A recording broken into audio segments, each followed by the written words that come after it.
Les doctorants et doctorantes en psychologie boycottent leur internat pour l'année 2016-2017. Pourquoi?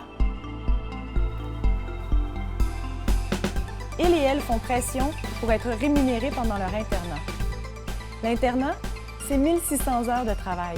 C'est 1 an à temps plein où les doctorants et doctorantes dispensent des services professionnels à des milliers de Québécois dans les réseaux publics de la santé et de l'éducation. Pourtant, ils ne reçoivent pas un sou pour leur travail. Il faut savoir que pour être psychologue, ça prend 7 années d'études universitaires, 700 heures de stage et 1600 heures d'internat. Au moment de leur internat, les doctorants et doctorantes en psychologie ont déjà acquis une formation approfondie et ils effectuent 80% du travail d'un psychologue. Avec les résidents en médecine, les internes en psychologie sont ceux qui effectuent la formation la plus longue dans le domaine de la santé. Pourtant, contrairement aux résidents en médecine, les internes en psychologie ne sont pas rémunérés. Bon, c'est plate pour les internes, mais qu'est-ce que ça change pour vous?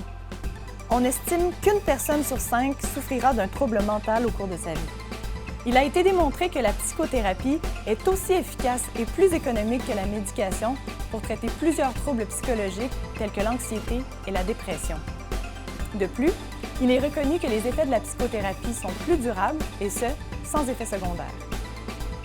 Malheureusement, les listes d'attente pour avoir accès à des services psychologiques peuvent s'étirer jusqu'à plus de 12 mois parce qu'une pénurie artificielle de psychologues sévit au Québec depuis des années. En effet, seulement 25% des psychologues travaillent dans le réseau public. De ceux-ci, 1 sur 5 prendra sa retraite au cours des 5 prochaines années. Malgré tout, notre gouvernement ne semble pas se préoccuper de la relève en psychologie. Le Québec est le seul endroit en Amérique du Nord où les internes ne sont pas rémunérés. Après 1 an à travailler gratuitement dans les réseaux publics, en plus de payer des frais de scolarité, on peut comprendre les jeunes psychologues de se tourner vers le privé. La rémunération de l'internat en psychologie est une solution à cette problématique. 90% des doctorants et doctorantes en psychologie seraient plus intéressés à travailler dans le réseau public s'ils étaient rémunérés pendant leur internat.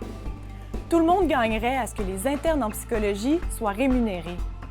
On a besoin de psychologues dans le réseau public et il faut les retenir dès le début, dès l'internat, pour que les soins psychologiques ne soient pas un luxe que seuls certains peuvent se permettre.